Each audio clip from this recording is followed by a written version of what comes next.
मुझे मेरी बीवी सारा हफ्ता बहुत प्यार देती, लेकिन इतवार की रात मुझे करीब भी न आने देती और दूसरे कमरे में जाकर सो जाती। एक रात मुझसे बर्दाश्त न हुआ और मैं उस कमरे में चला गया। वहाँ देखा तो बीवी नहीं थी। जब एक पुराने स्टोर के पास से गुजरा तो चीखों की आवाज़ आ रही थी। जब मैंने कमरा खोला तो मेरे होश उड़ गए। वहाँ तो मेरी बीवी, मैं अकेला बिस्तर पर करवट बदल रहा था और अब मुझे अपनी बीवी के बगैर बिल्कुल नींद नहीं आ रही थी। मुझे अजीब सी बेचैनी का एहसास हो रहा था और इसीलिए मैं अपनी बीवी के कमरे में चला गया ताकि उसे कमरे में वापस ले आऊं। मेरी बीवी हर इतवार की रात अलग कमरे में गुजारती थी। अब तक तो मैंने उस पर कोई ऐतराज़ नहीं किया था, लेकिन आज की रात मेरे जज्बात मुझे इस बात की इजाज़त नहीं दे रहे थे कि मैं अपनी बीवी से दूरी बर्दाश्त कर सकूं। अपनी बीवी के कमरे में जाकर देखा तो वह वहां मौजूद नहीं थी। मैं हैरान था कि मेरी बीवी आधी रात को कहाँ जा सकती है। हमारा घर काफ़ी बड़ा था। मैं अपनी बीवी को ढूंढने लगा, वो मुझे कहीं ना मिली। जब मैं स्टोर रूम के आगे से गुजरा तो मुझे चीखों की आवाज़ सुनाई दी। मैंने परेशान होकर जैसे ही स्टोर रूम का दरवाज़ा खोला तो अंदर का मंजर देखकर मेरे कदमों तले ज़मीन निकल गई। मैं सोच भी नहीं सकता था कि मेरी बीवी मुझे इस हालत में स्टोर रूम में मिलेगी। हम दो भाई थे और हमारी एक बूढ़ी माँ थी। अम्मा बहुत दिन से बीमार थी और सारे घर का काम इधर उधर हो चुका था। हम दोनों लड़के थे, इसीलिए घरदारी नहीं देख सकते थे। जितना भी मुमकिन होता हम दोनों अम्मा का और घर का ख्याल रखते, लेकिन फिर भी औरत की कमी का एहसास होता। एक औरत जिस तरह घर संभाल सकती है, हम दो भाई मिलकर भी इस तरह घर नहीं संभाल पा रहे थे। एक दिन अम्मा की एक पुरानी सहेली हमारे घर आईं तो उन्होंने अम्मा की हालत देखते हुए अम्मा को सलाह दी, हम दोनों में से किसी एक भाई की शादी कर दें। उन्होंने माँ को अपने भाई की बेटी की तस्वीर भी दिखाई। वह बहुत ही खूबसूरत थी और वो अपनी भतीजी के लिए कोई लड़का देख रही थी। अम्मा को पहली ही नज़र में वो लड़की पसंद आ गई। अम्मा की सहेली उस लड़की की बहुत तारीफ़ कर रही थी कि उनकी भतीजी शहनाज बहुत अच्छी तरह से घर संभालती है और वो पूरा घर आराम से संभाल लेगी। अम्मा भी घर की तरफ से बहुत ज़्यादा फिक्रमंद थीं, इसलिए उन्हें यह बात समझ आ गई कि अब उन्हें कोई बहू ले आनी चाहिए। अम्मा ने मेरे बड़े भाई को शहनाज की तस्वीर दिखाकर कहा कि अम्मा, भाई की शहनाज से शादी कराना चाहती हैं, तो भाई ने साफ मना कर दिया। उन्होंने कहा कि वह गरीब लड़की से शादी करेंगे क्योंकि वो खुद भी बहुत नेक थे और वो शादी पर कोई भी दहेज भी नहीं लेना चाहते थे, बल्कि सब कुछ खुद ही सेट करना चाहते थे। इसलिए फ़िलहाल वो शादी करने के लिए राज़ी नहीं थे। अम्मा ने जब मुझे शहनाज की तस्वीर दिखाई तो शहनाज मुझे पहली ही नज़र में पसंद आ गई। बिल्कुल वैसी थी जैसी लड़कियां मुझे पसंद थीं। भाई की तरह मैं भी बहुत अच्छी नौकरी करता था, इसलिए अम्मा ने सोचा कि वह भाई की जगह मेरी शादी करवा देती हैं। शहनाज बहुत ही पढ़ी लिखी और अच्छे खानदान से थी। उसके पिता का अपना कारोबार था। उनकी हालत हमसे बहुत अच्छी थी। जब अम्मा शहनाज के घर रिश्ता लेकर गईं तो अम्मा को लगा कि शहनाज के घरवाले इस रिश्ते के लिए इनकार कर देंगे, लेकिन शहनाज के घरवालों ने मेरी अम्मा को बहुत इज्जत दी और रिश्ता भी कबूल कर दिया। हमारे घर की यह पहली खुशी थी। पापा के इंतकाल के बाद तो हमने खुशियां मनाना ही छोड़ दिया था। अम्मा भी अपनी बीमारी के कारण को भूलकर शादी की तैयारियों में मगन हो गई थीं। बेटे के सिर पर सेहरा सजाने का अरमान उनकी आंखों में चमक रहा था। देखते ही देखते मेरी शादी का दिन आ गया और मैंने सही मायनों में पहली दफ़ा शहनाज को अपनी दुल्हन के रूप में देखा। जब मैं कमरे में दाखिल हुआ तो उसका खूबसूरत चेहरा घूंघट डाले बैठी से शहनाज मेरा ही इंतज़ार कर रही थी। मैंने शहनाज को शादी का तोहफा दिया और उसका खूबसूरत चेहरा देखने लगा। वो किसी भी हसीन मूरत जैसी थी। उसका चिकना सा जिस्म मेरे जज्बात को बेकाबू कर गया था। मैंने अचानक ही शहनाज के हाथों को चूम लिया। वो खामोश सी घबराई हुई बैठी थी, मेरी इस हरकत पर खुद में सिमट गई थी। मुझे उसका शर्माना भी अच्छा लगा था। मैंने उसे अपनी बाहों में भर लिया और अपनी मोहब्बत उस पर लुटाने लगा। उसका नाजुक सा वजूद मेरे जज्बात के तूफान के आगे लम्हों में ही ढेर हो गया। शहनाज ने खुद को पूरी तरह मेरे हवाले कर दिया था। शादी की ये रात मेरे लिए बहुत ही खूबसूरत थी। शहनाज के रूप में मुझे एक बेहतरीन जीवन साथी मिल गई थी। वो भी मेरी तारीफ़ करती थी और हम एक जिस्मानी ताल्लुक़ कायम कर चुके थे। अगले दिन शहनाज अपने घर चली गई और मैं सारा दिन बेचैनी से उसकी वापसी का इंतज़ार करता रहा था। मेरे बड़े भाई ने मेरी हालत देखी तो मेरा मजाक उड़ाने लगे। उनकी बात पर मैं शर्मिंदा हो गया तो वो कहने लगे कि अच्छी बात है, तुम्हें अपनी बीवी का इसी तरह ख्याल रखना चाहिए। रात को जब शहनाज लौटी तो मैं उसके साथ कमरे में आ गया और अपनी बेताबी का इजहार करने लगा। मेरी बात सुनकर वो मुस्कुरा उठी और मैंने फ़ौरन ही उसे अपनी बाहों में समेट लिया। मेरी और शहनाज की शादी को 4 दिन ही गुजर रहे थे कि शहनाज ने सारे घर की जिम्मेदारी उठा ली। वाकई में वह पूरे घर के माहौल को बहुत अच्छे से समझ चुकी थी। अम्मा तो शहनाज के कामकाज और उसकी जिम्मेदारी से इतनी खुश हुई थीं कि उन्होंने सारे घर की जिम्मेदारी बखूबी शहनाज के हवाले कर दी। भाई तो शहनाज के सामने भी आने से कतराते थे। वो शहनाज से पर्दा करने की कोशिश करते और अपनी नज़रें झुकाए रहते। अपने सारे काम भी खुद ही किया करते थे। शहनाज से कोई काम भी नहीं कहते। शहनाज भी घर के पूरे माहौल को अच्छे से समझ गई थी और अब जाकर अम्मा को भी आराम और सुकून हासिल हुआ था। शहनाज घर के कामों के साथ साथ मुझे भी पूरा वक्त देती। वो मुझे हर रात इस कदर मोहब्बत देती कि मैं उसका दीवाना हो जाता। हर गुजरते दिन के साथ मेरा और शहनाज का रिश्ता मजबूत होता चला गया। हमारी शादी को 1 हफ्ता होने वाला था, लेकिन एक रात अचानक ही शहनाज ने अपना तकिया उठा लिया और कहने लगी कि आज रात वो अलग कमरे में सोएगी। मैं हैरान था कि शहनाज को अचानक ही क्या हो गया। मैंने उससे पूछा, क्यों भाई, क्या तुम मुझसे नाराज़ हो? तो कहने लगी कि नहीं, अब से वो हर इतवार की रात को अलग कमरे में सोया करेगी। शहनाज की बात सुनकर मैंने उससे पूछा, क्या आखिर ऐसा कोई तकलीफ़ हो गई है क्या? मेरे लिए तो शहनाज के बगैर एक पल भी गुजरना मुश्किल था और वह पूरी रात की बात कर रही थी।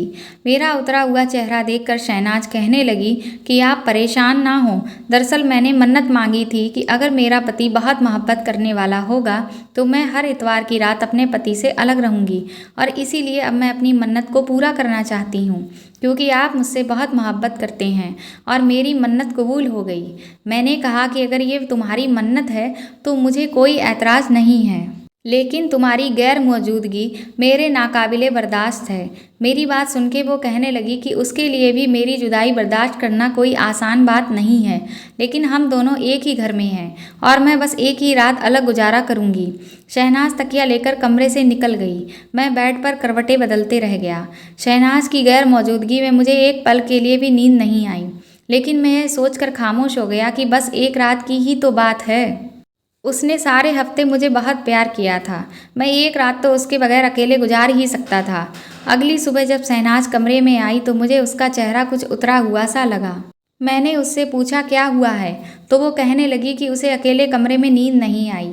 मैंने प्यार से उसे गले लगाया और कहा, अगर ऐसा ही है तो मुझे छोड़कर ना जाया करे। मेरी बात सुनकर शहनाज कहने लगी कि उसे हर हाल में अपनी मन्नत पूरी करनी है और कुछ वक्त में ही उसे मेरे बगैर रहने की आदत हो जाएगी। मैंने शहनाज को तंग करने के लिए कहा कि तुम बहुत जालिम हो, खुद पर भी जुल्म करती हो और मुझ पर भी जुल्म करती हो। तुम कोई और भी तो मन्नत मांग सकती थी, लेकिन तुमने तो मुझे तड़पाने के लिए ऐसी ही मन्नत मांगी है। शहनाज ने हल्के से मुझे देखा और घर के कामों में मशरूफ़ हो गई।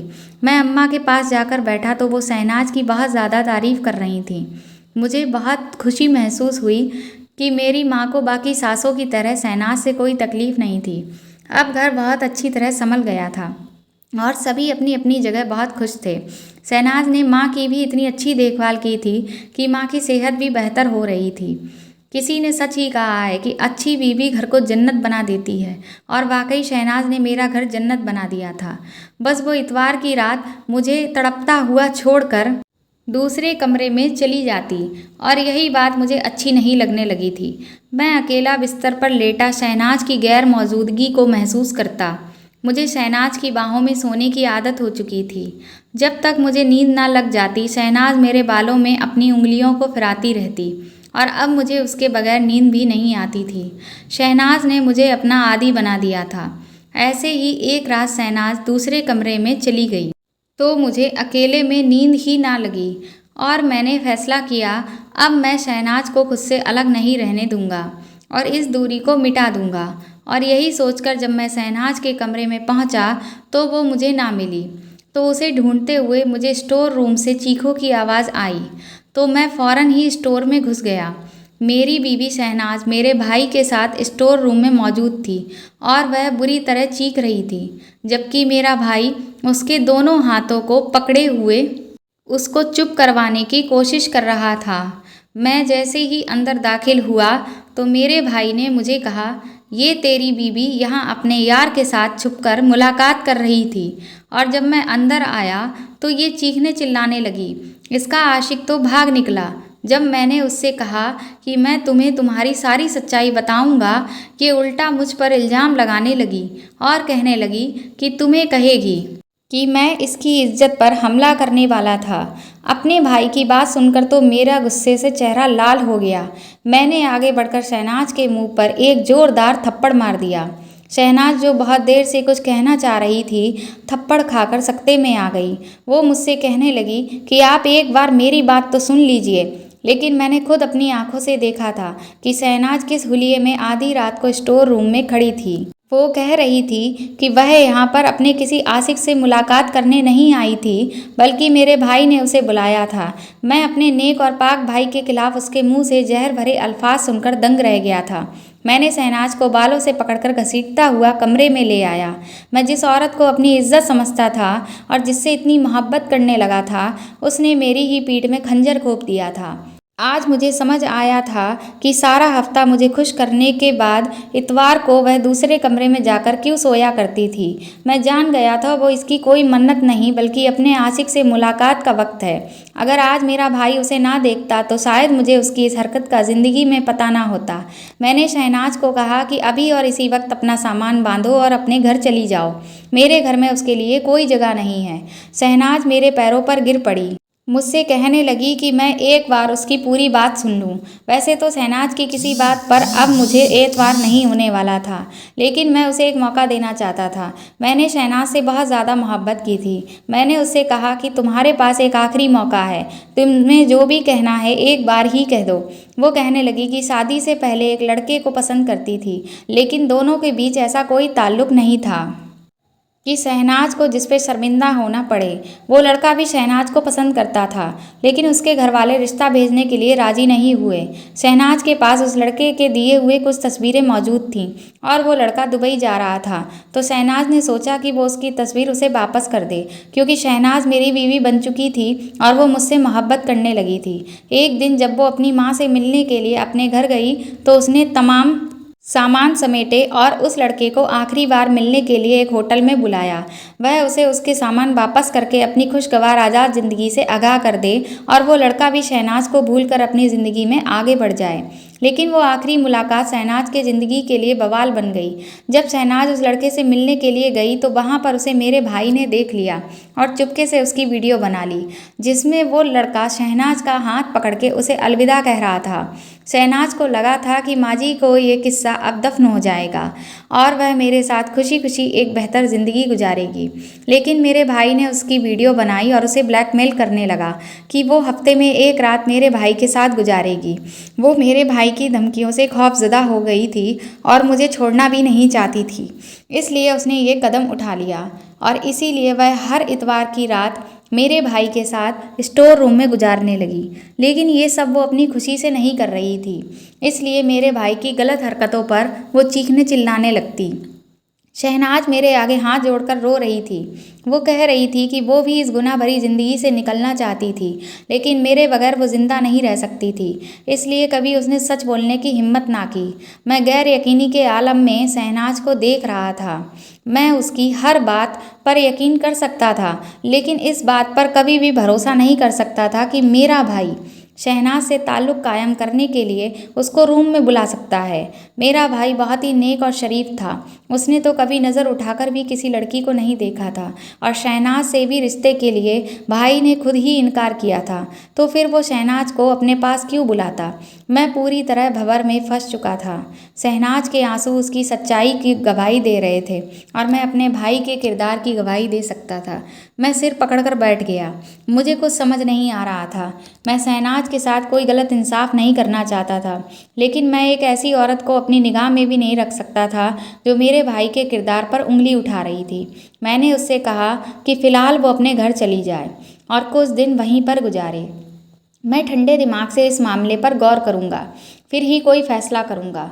सुबह मैं खुद शहनाज को उसके घर छोड़ आया। मेरी गाड़ी से उतरते वक्त शहनाज ने एक ही बात की थी कि मुझसे बहुत मोहब्बत करती है और उसने जो भी किया वो मजबूरी में किया। मेरा दिल शहनाज की बात पर यकीन करना चाहता था, लेकिन अपने भाई को भी अच्छे से जानता था। उसको छोड़कर आने के बाद जब मैं अपने भाई के कमरे में गया तो वो नमाज़ पढ़ रहे थे। मैं खामोशी से एक कोने में बैठ गया। मेरे पास तो अपने भाई से पूछने के लिए कोई सवाल भी नहीं था। मेरे भाई ने साफ साफ लफ्ज़ों में मुझे यही बताया कि वह रात पानी पीने के लिए अपने कमरे से निकले और जब उन्हें स्टोर रूम से कुछ आवाज़ें आईं तो उन्होंने जाकर देखा। वहाँ पर शहनाज एक लड़के के साथ मौजूद थी। अब वे दोनों बहुत ही गैर हालत में थे। अम्मा की तबीयत ठीक नहीं थी, इसलिए मैं फ़िलहाल अम्मा को इन सब से दूर रखना चाहता था। मैंने माँ से कह दिया था कि शहनाज कुछ दिन के लिए अपने घर रहने के लिए गई हुई है। दिन बहुत धीरे धीरे गुजर रहे थे। मैं पूरी तरह से उलझ गया था। दफ्तर में भी किसी काम में मेरा दिल नहीं लगता था। मेरे भाई ने मुझसे कहा था कि मुझे शहनाज को तलाक दे देना चाहिए, क्योंकि उस जैसी औरतें घर बसाने वाली नहीं होती। मैं अपना और शहनाज का रिश्ता ख़त्म करने के लिए बिल्कुल राज़ी नहीं था। हमारे रिश्ते को मैं कुछ वक्त देना चाहता था। शहनाज रोज़ मुझे कई बार फ़ोन करती, लेकिन मैं उसका फ़ोन नहीं उठाता। अम्मा बार बार शहनाज के बारे में सवाल कर रही थीं। ये शहनाज कब वापस आएगी? अम्मा को भी शहनाज की आदत हो चुकी थी।